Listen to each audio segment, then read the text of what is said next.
Mali pala ako. So mistake ko talaga. Inaamin ko mistake ko talaga kasi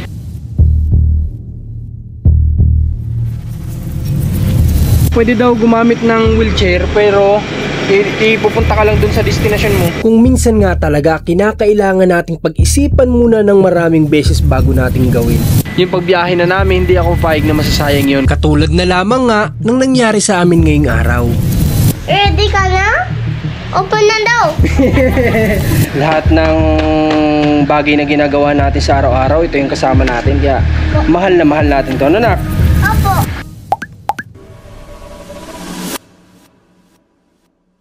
Hello guys, for today's video po ay papaalam ko lang sa inyo na bagong gupit po ako. Di joke lang, ngayong araw po ay pupunta tayo ng Manila kasi may sadya tayo doon at syempre kasama ko si Commander, si Marcos Liit at si Cairo, yan, si Nanay Remedios. Nanay, parang gamot yung pangalan nyo ah. Remedios mo talaga? Remedios. Remedios at si Remy, pag ano sa Remy sa Palayaw. At si Nanay Susan. Nanay na yan, di na mama at matanda na eh. Nanay na ang tawag dapat. Nanay Susan. Susana ka mama na? Hindi. Susana? Ayaw niya yung At si Mac Denver King. Ayan, iwan dito. Iwan ka dito, Mac? Hindi ka sama? Hindi. Si MJ? Iwan din po. Iwan din? Okay, so kami lang pala ang magkakasama puntang Manila. Daddy, Oh, ako masama. ready ka na ba? Okay, tanong mo si Bibi Cairo kung ready na. Ready ka na? Open na daw. Opo na daw kahit hindi naman sumagot. So, samahan nyo kami sa magiging biyahe namin. Ang oras na, i-time check muna natin. Ang oras na. Time check muna natin. 3:34 p.m. na po. At tiyak, abutin tayo nito ng gabi. Pero ang gusto kong tanungin sa'yo, anong araw ngayon? At dito na nga nagsimula ang aking pagkakamali. Baka ano tayo, coding. Anong araw ngayon? Tuesday. So, coding natin ay Monday. Hindi ko inasahan na yung nasa isip ko o naiisip ko ng oras na ito ay mali pala. Kinabahan si Commander. Oh, Ha? once a week lang bang coding? Once a week lang ang coding. Siyempre, every Monday yung coding natin. So, siyempre, kailangan nating sumunod sa batas trapiko na kapag coding tayo, hindi tayo pwedeng lumabas ng province. Lumabas papunta Manila, hindi tayo pwede. So, mahirap na, baka mahuli tayo, ay dagdag abala, tapos pera pa, di ba? Wala na nga tayong pera. Dahil di na tayo nag-vlog. Okay, so samahan nyo kami. Naka-ready naman yung sakyan namin. At ready ko talaga to kasi nga mahirap na baka magka-aberya tayo. At alam niyo ba kung sino nagka-camera sa atin? Ito, bago nating cameraman, si Marco. Kasi mapunta na. Galing naman ng cameraman ko. Saan tayo pupunta? Sa Mela. Ah, Manila? Okay. Sa Mela, parang magkatunog lang yung Isabela tsaka sa Mela niya. Excited ka na? Yeah! Look at that! Look at there! What's this? Ha? You love Ivana, anak? Yeah! Mahal mo si Ivana? Opo. Mahal natin niya si Ivana kasi ito ang kasama natin sa buhay. No, anak? Lahat ng bagay na ginagawa natin sa araw-araw, ito yung kasama natin. Kaya mahal na mahal natin to. No, anak? Opo. Opo. Good job, anak. So, tinanggal ko nga din pala kasi dati may ilaw tayo dun sa unahan, guys. Kaso nga lang, inalis ko na siya. Ito, kasi nga, nung last time, sinita kami sa diet. So, hindi ko alam kung bakit. So, siguro kailangan na-register dyan. So, hindi ko alam. Kaya tinanggal ko na lang ngayon para wala tayong maging aberya. Kasi nga, mahirap na. Baka mamaya, sitahin na naman tayo sa Manila. Marami na kami experience dyan. Kaya, tinanggal na lang namin muna pansamantala. Although, nakakatulong siya talaga sa probinsya. Kasi kailangan natin doon malakas na ilaw. Kasi nga, almost sa papasok ng Kapalonga, ay wala po talaga doon kailaw-ilaw, guys. Walang kailaw-ilaw. Madilim. Sa madaling salita. Kaya kailangan malakas na ilaw. Kaya kinabitan ko siya noon dati. Kasi nga labas-masok tayo ng Kapalonga. Kinakailangan natin ng safety para sa sobrang dilim na kalsada. Kaya ngayon maliwanag naman sa Manila. Alisin na muna natin. Ba, Angie, punta na kami. Babay ka na kay nanay. Away na. Aba, ganun-ganun na lang yun. Bye! Bye-bye. Bye-bye. Bye-bye. Bye-bye. Bye-bye na ko. Alis na si nanay. Punta na ng US. Katawa na to. Uma, kung alis sa sinanay, magpaalam ko na. Patutok na pati yung camera mo. Babalik naman po si... Hindi babalik. O matatagalan pa daw. Babay ka na kay nanay. Diba? Maiyak yan, magbabay ako. Ha? Maiyak yan. Mayak si nanay o ikaw? Kaya sinabi ko, lagi ko naiyak yan eh. Mamaya pa sa terminal, mag-iiyakan yan si mama at si nanay. Kabisado na ni Makmakay. Kayo ni Lola, umuwi kayo? Oo. Iuwi ko ni Lola na. Wala kang Lola na. No? I want to go in the car.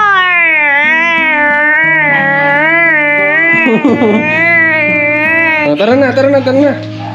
Alas 3 na oh. Aba, yakapin niyo muna si nanay. Diba? Tara na. Yakapin mo naman nanay si Makmak si nanay. Bye-bye. Tara na.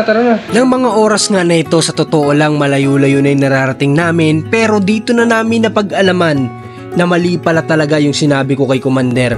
Pero ganun at ganun pa man, kinakailangan ko umisip ng paraan para hindi masayang ang araw na ito. Guys, welcome back ulit at nandito na tayo ngayon sa Santo Tomas, Batangas. At alam niyo yung nakakalungkot na nangyari ngayong araw. Hindi namin akalain na mali pala ako. So mistake ko talaga, inaamin ko mistake ko talaga. Kasi ang coding pala namin ay hindi Monday kundi Tuesday. So ngayon po is Tuesday. Tapos si nanay ay ihatid talaga dapat namin sa Santa Mesa para po pauwi na ng Isabela kasi nga mag-aanihan na ng mais, so kailangan na siya doon. So ang last digit ng natin, ng plaka po natin ay 4.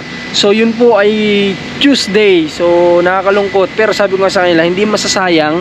Hindi ako papayag na masasayang yung effort nila sa pagligo, sa pag-aasikaso, yung pagbiyahe na namin. Hindi ako papayag na masasayang yun. Kung di, bibigyan namin ng time yung parents namin ngayon para mamasyal ngayon dito sa SM Santo Tomas. Tapos kung anong pwedeng bilhin o anong pwedeng makain nila na hindi pa nila natitikman, yun na lang gagawin namin sa kanila para na sa ganon hindi masayang yung effort. So dito pa sila sa loob ng sakyan at maya papasok na rin tayo sa SM at ihiram ako ng wheelchair para si Commander hindi mapagod sa paglalakad, diba? Ganun lang gagawin natin. So tara, sama-sama tayo sa loob kung ano yung pwede natin doon gawin.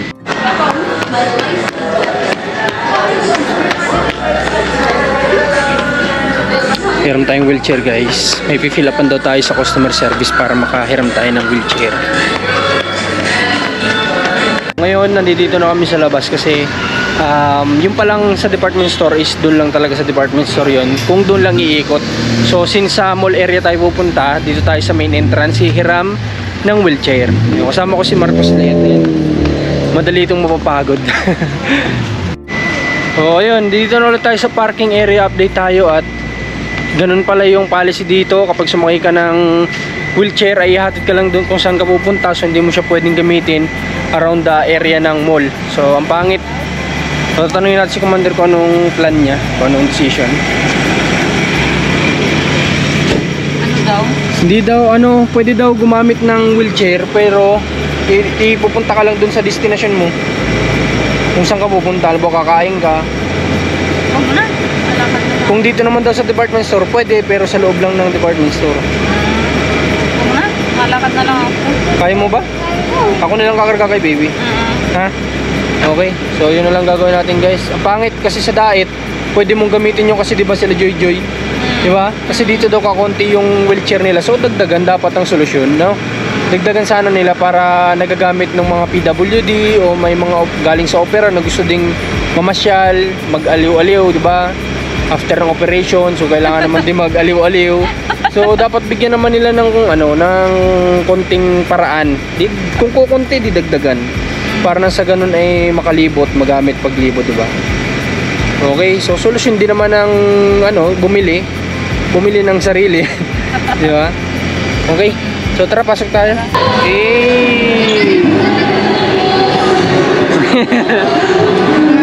So dito kami ngayon sa Jollibee para ibili si Marcos kasi sila ay nando na sa restaurant pero ito gusto Jollibee daw. Kaya dito kami bibili. Naka-order na tayo ng foods ni Marcos kasi ito magawain yung gusto niya. So naka-order na pala si Commander dito. Ayan. May bulalo, ano to? Tofu. Tofu. Ito, sisig bangus. Okay. Ano to? Anong restaurant na? Mangan. Sa mga Pangasinan. Ayan, Mangan. Oh, may drinks. Ayan, oh, drinks. Manta yun. So, tara, kain tayo. Mangan tayo. Life is a winding road, no telling where it goes. Driving through days and nights, won't stop for traffic lights. And I really wanna. Guys, dito na ulit tayo sa parking area. At ayun, wala, gusto nila kakain lang daw. So, gusto nila umuwi na. So, at least nakakain naman sila. So, kumain kami doon sa restaurant ng Kapampangan. At maiba naman. At napakasarap ng pagkain nila talaga. Yung sisig, lahat masarap. Kaya, yun, sa restaurant ng Kapampangan, sa ulitin, ang sarap ng luto nyo. So, wala tayong magagawa ngayon, kundi umuwi na lang at magpahinga. At by tomorrow, itutuloy namin tong biyahe na to papunta ng Manila. Okay, biyahe na ulit tayo pabalik. Ikita ko sa Banggaan. Hawak Yan, oh. na si tatay. Ay, oo. At sinampas lang matanda sa Banggaan, guys. Habang papauwi tayo. Sagi lang naman. Ha? Sagi lang yan. Hindi, tumama dun sa likod. Gawa Ano na, kaya dikit na dikit gawa na tayo. sobrang traffic yun, guys. Inabot na kami ng 8:32 PM. Dito pa din kami sa kalsada. Pero siguro mga 15 to 20 minutes nasa Candelaria na kami. Sobrang traffic kasi pag gantong oras talaga, guys, dito sa sa San Pablo, kasi nga ito yung oras nung mga trackings, ganyan. So kaya sobrang dito. Sobrang delikado din yung masyadong tutok talaga sa yung mga sakyan. Hello guys, andito kami sa malayo. Andito si Daddy. Saan ako? Sa Hindi kanya naman ako house. kita sa camera. Ayun, vlog ka. Okay guys, finally dito na po kami ngayon sa subdivision kung saan yung bahay namin. At dahil failed yung lakad namin ngayon, naisipan namin na i-prank ngayon yung dalawang bata kasi ayun nga, wala silang alam na hindi naman natuloy si nanay dun sa pagbiyahe. Akala nila ay naihatid na namin si nanay. So susubukan natin kung ano yung magiging reaction nila. Subukan natin i-prank kasi wala talaga kami maisip. Kaya so ito na lang yung naisipan namin. Hindi mo na sila bababa ng sakyan. Pahala kayo dyan. Tapos ako muna yung bababa. Tapos try natin kung anong makukuha nating reaction. Ayaw pati nilang sumama sa Maynila at makita nilang iyak daw yung lola nila. Ayaw nilang sumama kasi iyak lang daw si lola nila. Kaya nagpaiwan na lang yung dalawa. So try natin kung anong makukuhang reaction sa dalawa. Dinatangin lang natin kung anong pakaramdam nila. Wala yun. Nawala na yung lola nila at umuwi na. Pero wala silang alam, dito lang naman sa loob. Baka gusto nyo muna magkape. Habang nagpa-prank ako doon sa loob. Lapit na tayo guys. Kanti na lang. Inabot din kami ng 9:24, no? 9:24 PM. Walis kami dito kami kanina ng halos mga 3:30, 3:40 or 4 PM ganun. Inabot na kami ngayon ng mag-aalas 10. So ganun katagal yung inabot namin sa labas. Napalayo yung kusina namin guys. Okay, dito na tayo. Patayin muna natin tong ilaw. Ano Mac? Pakaramdam, matula na si nanay. Ayun po, kakalungkot po at wala na po akong wala Lola. na pong lola ko po dito. Pero kumusta naman nung dito si nanay? Anong naitulong naman ni nanay?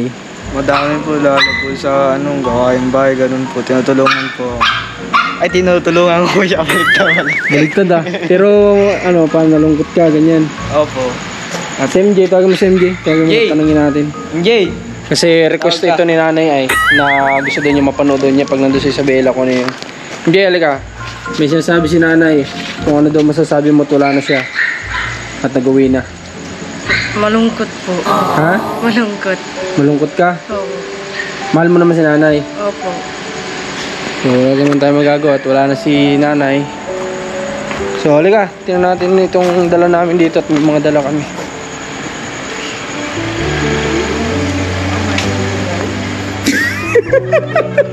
Tatago! MJ, halika. MJ, buhat yung to. Buhat mo yun. Love.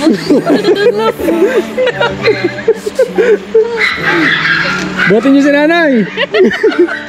Kala ko, uwi na. Buhatin nyo. Oh. Uwi na yung nanay. Wala. Hindi, kasi dapat nandoon na talaga kami. Kasi si nanay naiwan yung niya, yung toothbrush. Pwede ako bumili na tayo. Naiwan yung toothbrush, kaya yun, napilitan kami bumalik. Okay, so nakita nyo naman yung message nila sa lola nila. Alam nyo ba na habang tumatanda ako at nagmamatured, ang dami ko talagang natututunan sa buhay. Na kung minsan kapag na-failed ka man sa una at magiging malungkot ang resulta, nasa sa iyo pa rin yun kung papaano mo ito gagawing masaya. Masaya na sana, kaya lang merong nangyari na namang hindi maganda. Okay guys, good morning sa lahat at ayun nga, gising lang namin at sobrang puyat lalo na si Commander kasi ayun nga, kagabi ay si Cairo ay talagang nagwawala talaga kagabi hanggang alas 3 yun na madali. Mamaya ikukwento ko sa inyo kung ano yung nangyari, kaya kami puyat na puyat talaga, pero thanks kay God kasi okay na din naman si Cairo. Ayun o. Cairo, ba't mo pinuyat si Mami? Ha? Bakit pinuyat mo si Mami? Ha? Ikaw talaga? Ha? Sabi siguro ni Cairo, kayo may kasalanan yan. Sinamasama nyo kasi ako. Hindi ka naman namin anak pwedeng iwan dito. Wala akong kasama. Napakaganda na naman ang umaga. Dahil tingnan nyo kung gaano kainit na naman. Ayan. Oh, grabe. Talaga naman. Pati dito sa kabila guys, oh. Init. Grabe. Maswerte ngayon yung mga naglalaba. Kasi tuyong-tuyo talaga yung nilaban nyo. Matik yan. Sa sobrang init ba naman. So naawalan din ako sa mga sakyan sa labas. Kasi nga, babad na babad talaga sa init. Kaya dapat talaga dito kahit paano may taklob yung mga sasakyan ng mga tao dito, no? Kasi hindi enough yung parking area, hindi enough para sa malalaking sasakyan. Kaya yun, baba muna ako, iwanan ko muna dito sila Commander at may pupuntahan muna tayo. Ngayon pupunta muna kami ni Mac sa market para bumili tayo ng pwede namin maulam before kami aalis na naman ulit mamaya. Siguro mga 2 masaagahan namin para ang sa ganun ay makabalik din kami dito ng maaga-aga kasi nga every time na maghahatid kami sa Santa Mesa kapag may uuwi ng Isabela ay naabot kami po ng alas 12 o alauna ng madaling araw na sa kalsada pa kami bago kami makarating dito. Kaya ngayon medyo agahan namin, kaya agahan din natin bumili ng pang-ulam. So guys, meron lang ako sa inyo yung kikwento kagabing nangyari. So siguro mga around 12 AM na yun ng madaling araw, kakatapos ko lang nun mag-live. So si Cairo ay alam nyo yung nagkabag yung tiyan niya, gano'n, sobrang tigas ng tiyan niya, tapos hindi talaga mapatulog, hindi mapatigil yung iyak niya. Kaya siguro mga alauna na yon, lumabas kami ni Mac, pumunta kami sa sentro ng Candelaria, naghanap kami ng mga bukas na drugstore. Pero yun, nakakalungkot lang kasi dito pala sa Candelaria ay walang 24 hours man lang ni isa na drugstore. So lumibot kung saan tayo nakarating, di ba? Okay. Kung saan kami nakarating, pumunta kami ng hospital. Ultimong labas ng hospital, wala ni isang mercury drugs. Ang alam ko kasi, o baka sadyang hindi lahat, baka mali lang ako. Kasi sa lahat ng hospital na napuntahan ko, mapa-provincial man yan o ano, sa labas niyan, meron yan kahit isa man lang nagto 24 hours na butika. Pero dito sa Candelaria, wala talaga. Kaya doon ko natutunan na talagang dapat tayo ay laging may pasiguro ng mga gamot, ganyan, o anumang kailangan natin sa sa medication. Kasi si Cairo bibilan dapat namin kagabi ng aceite di manzanilla, yung para sa tiyan ng bata. Although sa hospital sinabihan kasi kami na hindi required yun. Pero alam nyo ba, doon ko napatunayan na malaking tulong sa baby pala talaga yun. Kasi kagabi siguro mga alas 3 na yun, hindi pa rin nakakatulog si Cairo. Talagang titulog lang konti, gigising, iyak ng iyak. Hindi ako mapakali, so lumabas ako ulit. Sabi ko susubukan kung pumasok doon sa hospital. Baka doon sa loob may pharmacy na pwedeng mabilhan. Pagpasok ko po ng hospital, medyo malayo din yung dito. Pagdating ko ng hospital, hindi daw sila nagbebenta doon ng anumang ointment na ipinapahid sa katawan ng tao. Okay, so ibig sabihin wala. Tapos pumunta ulit ako mga 7-Eleven, mga store, wala talaga. Puro efficacent oil yung nandoon. So ang ginawa ko, pauwi na sana ako dito. Ngayon may isa pang daan na medyo palayo yun. Sabi ko hindi pa ako dito nakakarating. Ngayon nagbakasakali ako doon. Mga 3 AM ng madaling araw yun. Kasi hindi na talaga ako mapakali. So pinasok ko yung isang daan na yun. Makalampas ako ng release ng tren. Alam ko familiar ito sa mga taga Candelaria. Sa tapat ng Walter meron doong daan. Tapos mayroong release. So paglampas ng release, salamat kay ate na mayroong isang tindahan na nang ganong oras ay napakasipag na nagtatrabaho pa rin. Hindi ko alam kung ano yung nire-repack niya, pero napakasipag niya. Alas 3 sa madaling araw. Hindi ko alam kung natulog na siya, gumising na maaga para gawin yun, o hindi pa natutulog. Kaya shoutout sa kanya. Nakabila ako ng aceite de manzanilla doon. Pagpahid namin kay baby kagabi, nakatulog na ng mahimbing. Kaya doon ko napatunayan na powerful ang aceite de manzanilla sa tiyan ng bata. So although nagano kasi kami na hindi kami kumuha kasi nga sabi ng doktor hindi required, pero nakakatulong din talaga. So yun, short story na experience namin kanina pala, hindi kagabi. So kaya puyat talaga din kami, pero kailangan nating pumunta ng Manila ngayon para iatid si nanay kasi nga sobrang delay na yung kanilang mais. Ayan, yung mga patanim. So, okay, mahaba na yung kwento ko. Kita kasi lang tayo doon sa market na pagbibilhan namin ngayon ni Ma'am. Alam nyo, talagang totoo yung sinasabi nila na kung hindi ka magkakamali, hindi ka talaga matututo. Dahil sa pagkakamali ay doon tayo natututo. Totoo talaga. Kasi nga, kagaya na lang nang nangyari na ito, na hindi kami masyadong handa sa mga ganoong pangyayari. Pero alam mo yung mahalaga doon, natututo kami. Dito na tayo ngayon. Sa Pure Gold kami bibili kasi dito lang yung medyo malapit-lapit sa bahay o sa subdivision. Kaya dito kami madalas namimili ni Rans, ni Commander ng mga pwedeng lutuan kasi nandito na din naman yung mga gulay-gulay ganyan, di ba? Nandito na din naman sa loob. Kaya dito na lang tayo kaysa sa palengke, sobrang init kasi. So guys, kasi lulutuin na naman namin o papaluto kay nanay ay tinola na naman daw. So walang kasawang tinola. Siyempre, pabor natin kay Commander kasi nagpapadede siya. Kailangan niya na may sabaw. So ito, hindi ko alam kung kailangan kasi namin dahon ng sili. Pero to, hindi ko alam kung ano ba yung kinchay. Ano ba yung kinchay? So kahit dahon man lang sana ng ampalaya. Pero ito, mukha kasi, kamukha ng dahon ng ampalaya pero di ko sure kung ano to. Pero kahit anong dahon man lang sana na pwedeng ilagay sa tinola. Tanong tayo kung anong tawag dito. Ano ba yung kinchay? Di ko kasi alam talaga ano yung kinchay. So tanong natin. So ayun, nagtanong kami guys kung ano yung kinchay at sabi ay celery daw yun. So wala, none of the above sa hinahanap natin. Mapadahon ng sili o kaya dahon ng ampalaya. So wala.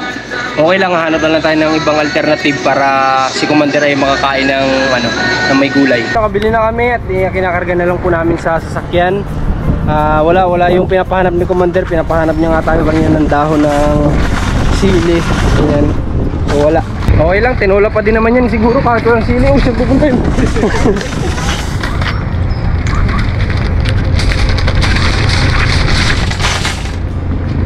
Okay. tumatakbo yung discard. Baka makabangga. Naku, nangyari na sa akin dati nung nagtatrabaho ako sa supermarket yan. Nagdire-diretso yung pushcart hanggang sa nakabangga ng sasakyan. Buti na lang yung may-ari nung nabangga ng sasakyan nung pushcart na kinukuha ko sa labas ng mall ay doktor. So nalaman niya kung magkano lang yung sinasahod ko.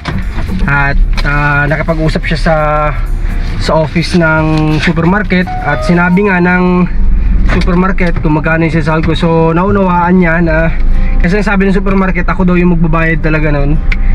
Hindi daw sagot ng supermarket yun. So mabait yung doktor na na hindi ko kaya magbayad kasi yung damage ay abutin ng mga nasa 30,000 pagpapa-repaint. So sabi niya kung ito lang ding empleyado niyo magbabayad, wag na lang, sabi niya na ganun. Okay lang, ako na lang magsi-shoulder. Kaya ngayon kung sakali man na hindi niya ako kilala, pero salamat sa kanya. Matagal ng panahon yun, nagtatrabaho ako sa supermarket, pero nangyari pa din yung mga bagay na gano'n na may mabubuting tao na yun nga na hindi na tayo pinagbayad. Kasi kung totoo lang, kung babayarin niya ako noong time na yun, hindi ko alam kung gaano katagal ko pagtatrabaho kanya sa liit ng sinasahod ko noon. Kaya yun, thanks kay Doc. Kung nasan ka man ngayon, Doc, sana stay healthy ka pa rin. Yan, salamat. Naalala ko lang din sa pushcart kanina, tumakbo na yung pushcart. So kaya yun yung ano natin, lesson sa atin. Pag tayo na namili sa anumang supermarket, wag nating basta iiwan, lalo na sa pababa na part yung ano, yung pushcart, o wag man lang tayong malilingat, 'di ba? Kapag nagkakarga tayo, hinahayaan natin, lalo na kapag mag-solo tayo, hayaan natin yan diyan nakatayo kasi wala namang maghahawak habang tayo nagkakarga. So hindi natin namamalayang gumugulong na 'yon, makakabanggayan ng sasakyan. Nako, talagang malaking gastusan. Kaya ayun, lesson 'yun sa ano, sa ating lahat. O, kagaya kanina, tinan nyo, hindi ko napansin na pababa, gumugulong na naman yung pushcart yung. Kung hindi ko nahabol yun, possible may mabangga na naman yun, gastos na naman yun. Sigurado ganun ang mangyayari. Kaya ayun, so yun, pabalik na kami ng bahay guys. At anong oras na mag? Check mo nga, 12:32. Oy, grabe, aksidente na naman. Pinag-uusapan pa lang natin na aksidente, kagabi may aksidente na. Ayong pati mo lang. Oh, grabe naman yan. Nakatakbo ng driver. Drive safe lagi. Grabe, kagabi nung pauwi kami may aksidente din, nakita nyo sa video. Sasakyan nyo nagkabanggaan ngayon, motorsiklo na naman. Araw-araw na lang may aksidente sa kalsada. Kaya doble ingat tayo, wag mo tayo masyadong reckless magmaneho. Kasi buhay natin yung nakataya, isa lang buhay natin. Huwag tayo masyadong asal ano, sa kalsada. Akala mo siya yung buhay, ganun. Talagang kagaya nun, aksidente na naman. Alam nyo, isa lang natutunan ko sa buhay. Huwag na huwag tayong matatakot na magkamali. Dahil alam nyo ba ang opposite ng tagumpay ay yung pagkakamali. Dahil dyan tayo mas lalong nagiging matatag para lumaban pa sa buhay o maabot yung mga pangarap natin sa buhay.